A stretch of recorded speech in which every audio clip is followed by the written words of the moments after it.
अच्छा तो जब होगा अम्मी, जब आप मुझे बाहर निकलने देंगी, थोड़ी आजादी देंगी, जब तो कोई लड़का मुझे पसंद करेगा, जैसे मेरी दोस्त सुंबुल को किया है। एक सुंबुल के घर जाने पर भी इतनी बड़ी चादर पहनना पड़ती है, कोई फैशन भी नहीं करने देते। एक बुढ़ी रूह बनाकर रख दिया है आपने मुझे। कौन पसंद करेगा मुझे इस तरह? शुमाइला, शुमाइला। जी अम्मी।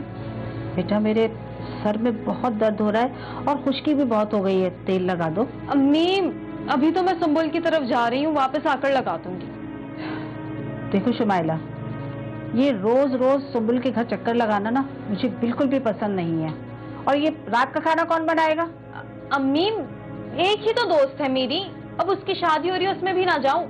अब ठीक है, मैं मगरिब से पहले वापस आ जाऊंगी और खाना भी पका दूंगी। प्लीज जाने दें। ठीक है बेटा, चली जाना, लेकिन जल्दी वापस आना। इतनी रात को लड़कियों का घर से बाहर रहना अच्छा नहीं होता है। अस्सलाम वालेकुम। वालेकुम अस्सलाम। मिल गई फुर्सत तुम्हें घर आने की मेरे? हाँ भाई मिल गई फुर्सत। तुम तो जानती हो ना अम्मी को, कैसी हैं वो, 100 बार पूछना पड़ता है उनसे, और वैसे भी घर के कामों से मुझे कहाँ टाइम मिलता है। और तुम भी, जब से तुम्हारी मंगनी क्या हुई है तुम घर पर ही नहीं आई हो, तुम भी इतनी मसरूफ हो गई, तुम ही चक्कर लगा लेती। नहीं नहीं, ऐसी कोई बात नहीं है। अबरार तो मुझे रात में ही फोन करते हैं, मैं खुद तुम्हारी अम्मी की वजह से नहीं आती, वो हमारे बीच में आके बैठ जाती हैं। कोई बात भी नहीं कर सकता इंसान खुल के। अच्छा अम्मी को छोड़ो, ये बताओ अबरार भाई कैसे हैं? बहुत अच्छे हैं, मेरे मुंह से निकली हर ख्वाहिश को पूरा करते हैं। तुम बहुत खुशकिस्मत हो। हाँ ये तो है, मैं अपनी किस्मत पे रश करती हूँ कि मुझे अबरार जैसे इतना अच्छा इंसान मिला। छोड़ो ये बात बताओ, कहीं रिश्ते की बात बनी? कहाँ यार, लोग आते हैं, खाते पीते हैं, मुझ में 100 नुक्स निकालते हैं और फिर चले जाते हैं। वैसे इन सब की जिम्मेदार ना तुम्हारी अम्मी है, उनकी बेजा शक्तियों ने ना तुम्हें आज इस हाल पे पहुंचा दिया है। भाई मैं और अबरार भी एक शादी पे मिले थे, फिर हम फोन पे बात करने लगे, आज हमारी मंगनी हो गई ना। यार तुम जानती तो हो अम्मी को, थोड़े पुराने ख्यालात की हैं, उन्हें इस तरह लड़का लड़की का मिलना बातें करना बिल्कुल नहीं पसंद। तुम्हें याद नहीं है कॉलेज में एक लड़का मुझे तंग करता था और उन्हें इस बात की खबर हो गई तो कैसे उन्होंने उस लड़की की दुर्गत बनाई थी, यहाँ तक कि उन्हें मोहल्ला तक छोड़ना पड़ गया था। हाँ हाँ याद है, यही वजह है कि मोहल्ले के सारे लड़के तुम्हारे साये से भी दूर भागते हैं, तुम्हारी अम्मी की वजह से। और वैसे वो तुम्हें तंग नहीं करता था, तुम्हें पसंद करता था। मैडम तुम्हें चाहिए था तुम उसका साथ दो, उल्टा तुम खुद दुबक के बैठ गई। यार बस मैं ऐसी ही हूँ, मैं थोड़ा डर गई थी, मुझे अम्मी का समझ में नहीं आता, पता नहीं मेरी अम्मा है या मेरी दुश्मन है। ऐसी डरती रहोगी तो सहती रहोगी, ऐसे टेढ़े मेढ़े लोग भी तुम्हें नुक्स निकालते रहेंगे। अच्छा भाई बस भी करो, तंग आ गई बस मैं अपना सुन सुन के। अच्छा कल मेरे ससुराल वाले खाने पे आ रहे हैं, तुम मेरी थोड़ी हेल्प करवाने आ जाओगी प्लीज? तुम्हें तो पता है ना मेरी दोनों बहनें शादी होके दूसरे शहर चले गई, छोटी बहन होने का यही नुकसान है। बहुत सारे लोग आ रहे हैं, अम्मी के तो हाथ पांव फूल रहे थे, मैंने कहा आप फिक्र ना करें, मैं शुमाइला को बुला लूंगी। हाँ मैं आ जाऊंगी, लेकिन तुम मेरे साथ घर चलोगी, पहले अम्मी से इजाजत लोगी। ठीक है, वैसे अपना कोई अच्छे सा जोड़ा भी लेते हुए आ जाना, खाना बनाने के बाद तुम खुद भी तैयार हो जाना, और प्लीज ये इतनी लंबी सी चादर मत ओढ़ के आ जाना। एक्सक्यूज मी जी? अब वो सुमुल भाभी कहाँ पर है? वो अंदर है, मैं बुला कर ले आऊं? अब नहीं रहने दे, मैं खुद मिल लेता हूँ। वैसे आपकी तारीफ मैं भूल गई क्या? नहीं नहीं, वो मैं सुंबुल की फ्रेंड हूँ, मैं आगे घर में रहती हूँ। वैसे आपसे मिलकर बहुत खुशी हुई। मुझे भी। मैं अबरार का कजन हूँ। अच्छा यानी आप सुंबुल के देवर हैं? जी। अब खाना आपने बनाया था? हाँ जी। वाह भाई, बहुत ही लज्जत है आपके हाथ में। वैसे कुकिंग के अलावा और क्या करती हैं आप?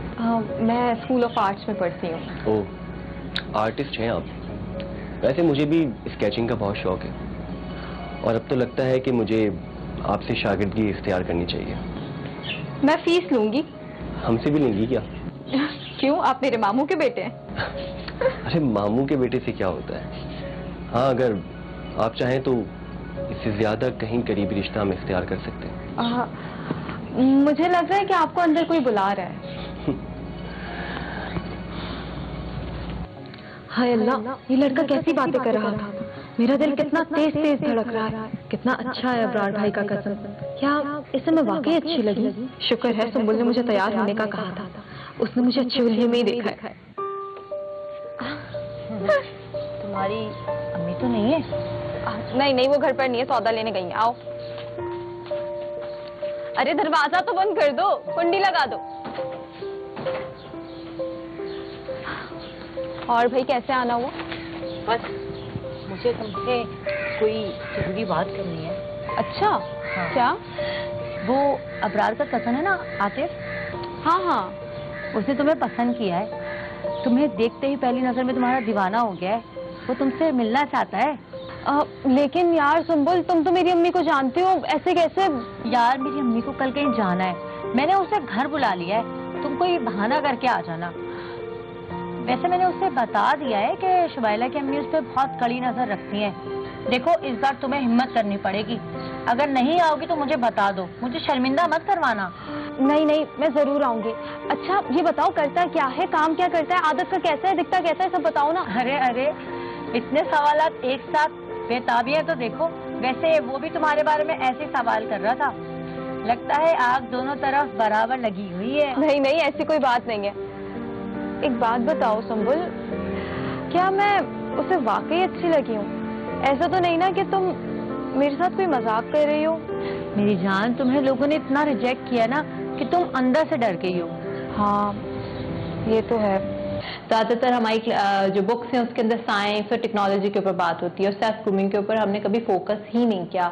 तो जो बच्चे बाहर निकलते हैं, जो बच्चियां बाहर निकलती हैं, तो उनको डिफरेंसेस नहीं पता होते कि हैरेसमेंट क्या होती है, आपको ट्रैप कर रहा है कोई, आपको बेवकूफ़ बना रहा है, आपको बेफूल कर रहा है।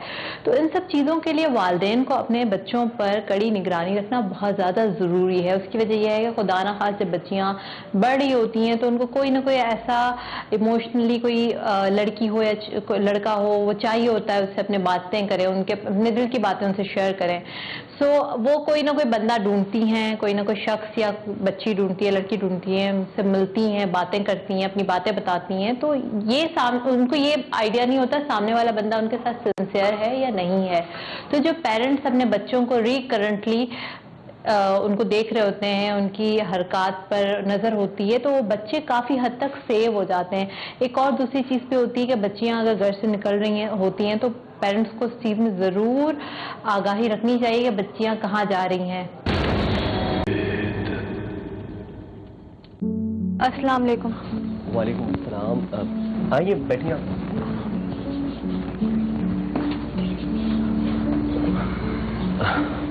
वैसे बहुत देर कर दी आपने आने में, काफी देर से इंतजार कर रहा था आपका। जी वो अम्मी ने कुछ काम कह दिया था इसलिए। जल्दी बोलें, आपने क्यों बुलाया है मुझे? अरे इतनी जल्दी क्या है जाने की, अभी तो आप आई हो और बहुत अच्छी लग रही हो आप। वैसे आप भी तो कुछ बोलें। मैं क्या बोलूं? चलें फिर मैं ही कह देता हूँ। जब से आपको देखा है ना, हर वक्त आपके ही ख्यालों में रहता हूँ। ऐसा लगता है कि आपने जादू कर दिया हो मुझ पर। पहली नजर की मोहब्बत तो सुनी थी, पर अब इस बात पर यकीन भी आ गया है। अब पहली मुलाकात में मैं आपकी बात पे यकीन कैसे कर लूं? अब यकीन तो आपको करना ही पड़ेगा। मोहब्बत की पहली सीढ़ी एतबार है। वैसे क्या मैं आपको अच्छा लगा? अगर आप मुझे अच्छे ना लगते होते तो फिर मैं इस तरह अपनी अम्मी से छुपकर आपसे मिलने नहीं आती। अच्छा मुझे जल्दी जाना है, मैंने अम्मी को बताया नहीं है, वो परेशान हो जाएंगी। अरे अभी तो आप आई हो, अभी तक तो हमने ठीक से बातें तक नहीं की। आप बोलेंगे? आप ऐसे तो नहीं जा सकती, अभी तो मुझे बहुत कुछ कहना है आपसे। आपके लिए कुछ लाया हूँ। मेरे लिए?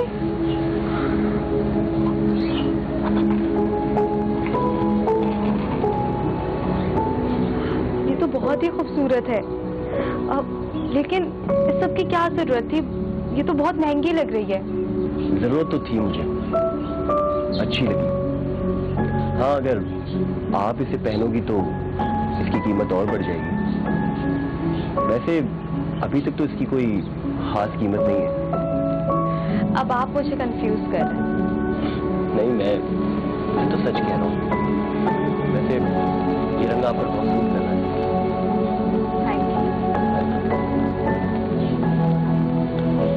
क्या कहा था मैंने? कीमत बढ़ गई?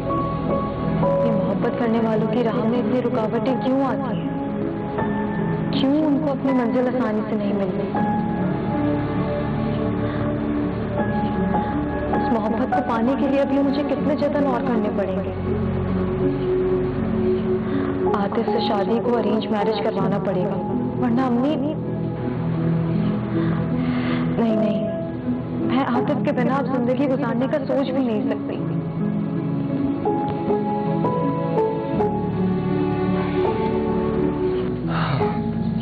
अब तो तुमसे मिलना बहुत अच्छा लगता है। पहले तो तुम हर वक्त डरी हुई सहमी सी रहती थी। शायद आपकी मोहब्बत ने मुझे हिम्मत दे दी। अब तो मुझे अम्मी से भी डर नहीं लगता। शायद लोग मोहब्बत उस दिए की लौ की तरह होती है जो अपना रास्ता खुद बना लेती है। और जब आग से खेलने का सोच ही लिया है तो जलने का क्या डर? तुम्हें पता है मोहब्बत में बहुत ताकत होती है जो हर मुश्किल और रुकावट से बेनियाज होती है। बिल्कुल ठीक कह रहे हैं आप। आपको पता है जो चीजें मुझे पहले बेरंग लगती थी अब ऐसा लगता है कि उनमें किसी ने रंग कर दिया। और इन बालों को जरा खोल के रखा करो, अच्छी लगती है। देखो कितनी अच्छी लग रही हो। आप भी ना बिल्कुल पागल। हाँ, तुम्हारे पीछे।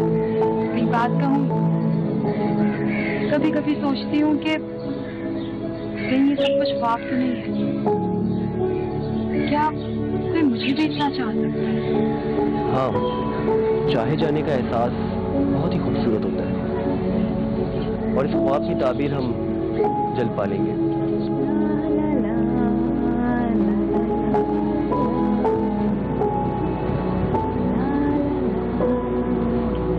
क्या बात है शुमाइला, बहुत गुनगुना रही हो। और ये इतना तेज मेकअप क्यों किया है? अम्मी नहीं, ऐसी तो कोई बात नहीं है। और मेकअप वो तो मैं अपनी दोस्त की तरफ गई थी ना, तो बस हल्की सी लिपस्टिक लगा ली थी, और तो कोई बात नहीं है।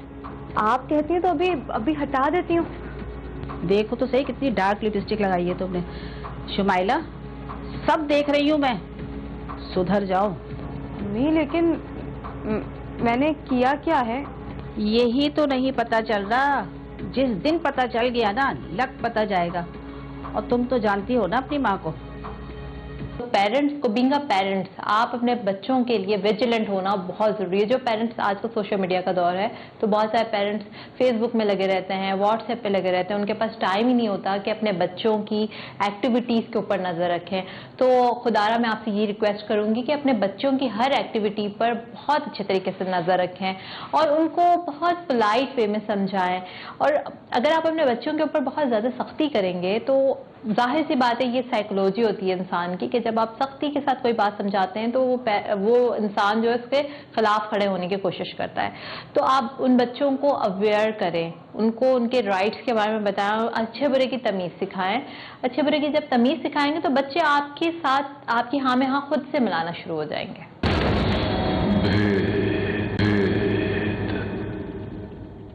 अच्छा सुनो, हाँ, कोशिश करना कि मेहंदी वाले दिन तुम्हारी अम्मी साथ ना आए। उस दिन मैं आतिफ की अम्मी से तुम्हें मिलवा दूंगी। कोशिश पूरी करूंगी, लेकिन अम्मी का कुछ कह नहीं सकती। वैसे तुम तो मायूं बैठी होगी, मुझे कैसे पता चलेगा कि आतिफ की अम्मी कौन है? मायूं बैठूंगी, कोई गूंगी थोड़ी ना होंगी। बेफिक्र रहो, मैं तुम्हें बता दूंगी आतिफ की अम्मी कौन है। हाँ यार सुंबुल, लेकिन मुझे एक बात की फिक्र बहुत सता रही है। क्या? यार वो कौसर खाला आई थी कल घर पे, अम्मी को फिर कोई नया रिश्ता बताकर गई है। परेशान क्यों होती हो? इससे पहले भी तो कितने रिश्ते वाले आए और चले गए। किसी ने पसंद किया तुमको? बेफिक्र रहो। लेकिन अगर इन लोगों ने पसंद कर लिया तो? तुम सिर्फ आतिफ से बात करो, मेहंदी वाले दिन उससे साफ कह देना कि अपने घर वालों को राजी करे और रिश्ते के लिए भेजे। लेकिन इस तरह मैं डायरेक्टली कैसे कह सकती हूँ? तो ठीक है, मिलो यूं ही चोरी छुपे। मैं तो रुखसत होके जा रही हूँ अपने घर, फिर कैसा मिलोगी तुम? हाँ, यही सोच सोच के तो मेरा दिल बैठा जा रहा है।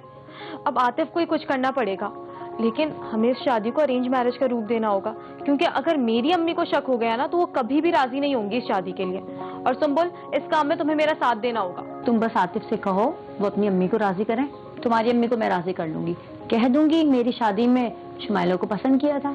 हाँ ये ठीक है, फिर मैं मेहंदी वाले दिन ही आतिफ से बात करूंगी। हाँ, किसी तुम्हारे रिश्तेदार की शादी थोड़ी हो रही है जो तुम्हें इतनी फिक्र हो रही है कि नए कपड़े बना दूं मैं तुम्हें।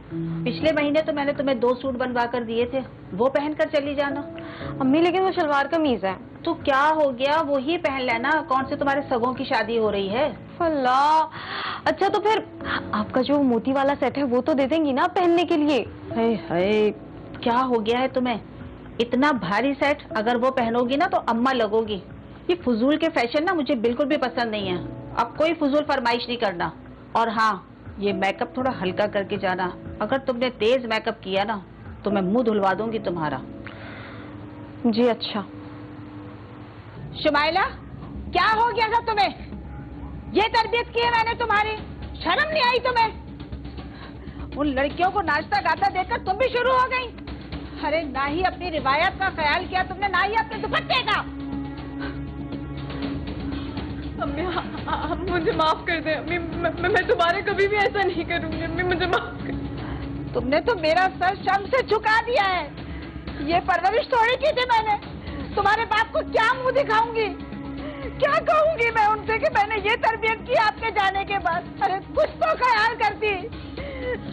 कितनी मुसीबतों से मैंने तुझे पाला, कितनी अच्छी तरबियत की, और तूने ये सिला दिया मुझे। अम्मी मुझे माफ कर दे अम्मी, आप गुस्सा नहीं करें, आपकी तबीयत खराब हो जाएगी। साइमा बहन, बस भी करें, बच्ची है अभी, उसकी उम्र क्या है? अरे बराबर की बच्चियों को देख के उसका शौक उठ गया। शौक उठ गया? मैंने ये बेहयाई नहीं सिखाई। काश अगर मुझे पता होता ना कि मेरी तरबियत में कोई खोट है तो मैं तुझे पैदा होते ही मार देती। बगैर बाप के, बगैर भाई के मैंने तुझे किस तरह पाला, किस तरह मैंने तेरी तरबियत की है। और जो लोग अपने माशरती इक़्तिदार को भूल जाते हैं ना, बदनसीबी उनका मुकद्दर बन जाती है। आप ठीक कह रही हैं, यहाँ मौजूद बहुत सी लड़कियां हैं, लेकिन मजाल है कि किसी की माँ ने उन लड़कियों को नाचने गाने से अगर रोका या टोका हो, यहाँ तक कि हया की तनकीर भी नहीं की। अरे माएँ तो खुद लाती हैं लड़कियों को मेकअप करवा के शादी ब्याह में और आगे आगे रखती हैं ताकि उनको लड़के पसंद कर लें। मैं उस खानदान में से नहीं हूँ, माफ कीजिएगा। मैंने अपनी बेटी को कोई बेहाई नहीं सिखाई। मैंने हमेशा इसे अच्छी तरबियत दी और मैंने कहा कि सर झुका के नजरें नीचे रख के चल, ताकि मुझ पे तो कोई उंगली नहीं उठाए कि इस बेवा ने कैसी तरबियत की अपनी औलाद की। अरे साइमा बहन, बेशक आपकी तरबियत बहुत अच्छी है और जमाना कहाँ जा रहा है। चलो बेटा बस आंसू पोंछ लो और चुप हो जाओ। आज संबुल की बारात है, मेरा तो पूरा जिस्म ही टूट रहा है। आज ही मुझे आतिफ से कहना था कि रिश्ता भेज दे, कल तो मौका ही नहीं मिल सका। अम्मी ने भरी महफिल में इतना तमाशा कर दिया, पता नहीं क्या सोच रही होंगी आतिफ की माँ मेरे बारे में। मुझे अब वो बहू बनाएंगी भी या नहीं।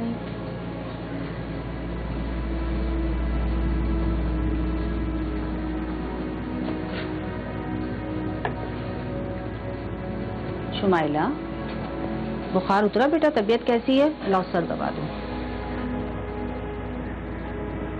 अम्मी, आप एक ही दफा मेरा गला दबा के मुझे मार क्यों नहीं देते? कैसी बातें कर रही हो बेटा? माँ हूँ तुम्हारी, अगर अच्छी बुरी बात मैं नहीं समझाऊंगी तो कौन समझाएगा? कोई दुश्मन थोड़ी हूँ मैं तुम्हारी। चलो यखनी पी लो। मुझे नहीं पीनी। शुमाइला बेटा, जिद नहीं करते, तुम्हें अपनी तबीयत ठीक करनी है। मैं जानती हूँ कि तुम्हारी एक ही सहेली थी और वो भी शादी होके जा रही है। वैसे सुरैया से मैंने रिश्ते की बात की है तुम्हारे लिए, तो कोई मुनासिब रिश्ता हुआ तो तुम्हारी भी शादी हो जाएगी, फिर मुझे सुकून मिल जाएगा। आप अपने सुकून के लिए मेरा सुकून बर्बाद करना चाहती हैं? कहीं तुम्हारा बुखार दिमाग पे तो नहीं चढ़ गया? कैसी बहकी बहकी बातें कर रही हो तुम?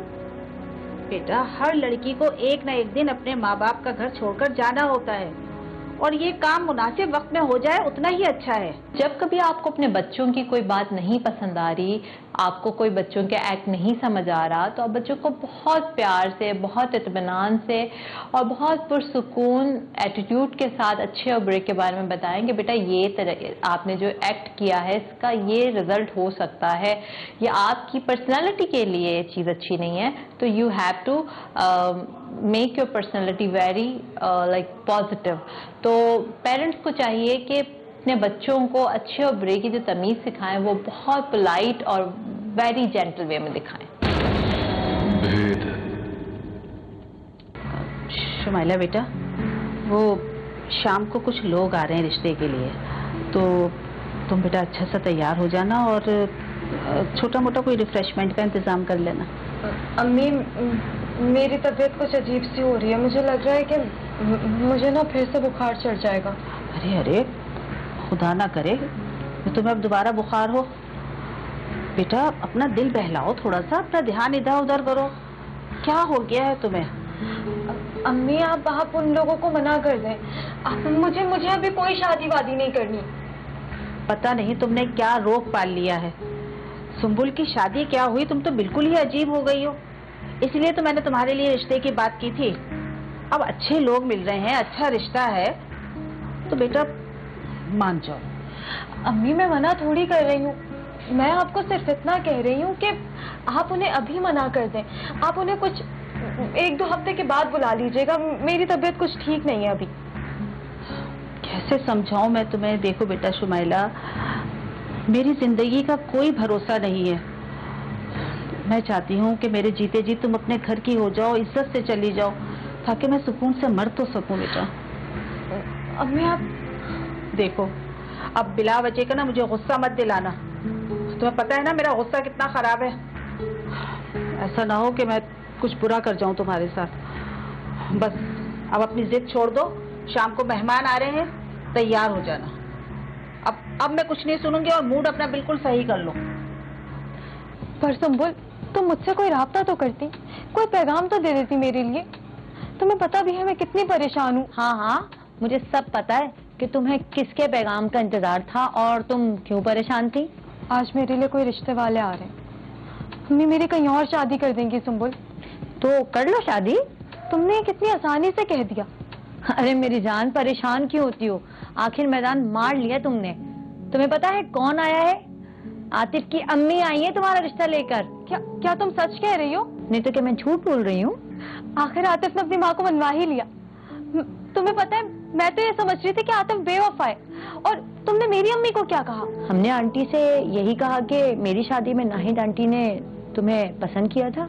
सुंबुल, बहुत बहुत शुक्रिया तुम्हारा। अब तो खुश हो ना? हाँ, मैं बहुत खुश हूँ। तुमने मुझे ऐसी खुशी दी है कि मैं बता ही नहीं सकती। चलो अब उठो, अपनी हुलिया ठीक करो और अच्छे से तैयार हो। हाँ, लेकिन मैं कौन से कपड़े पहनूं? आतिफ को पिंक कलर पसंद है, पिंक कलर का जोड़ा पहन लूं? चेहरे पे लाली तो देखो जरा।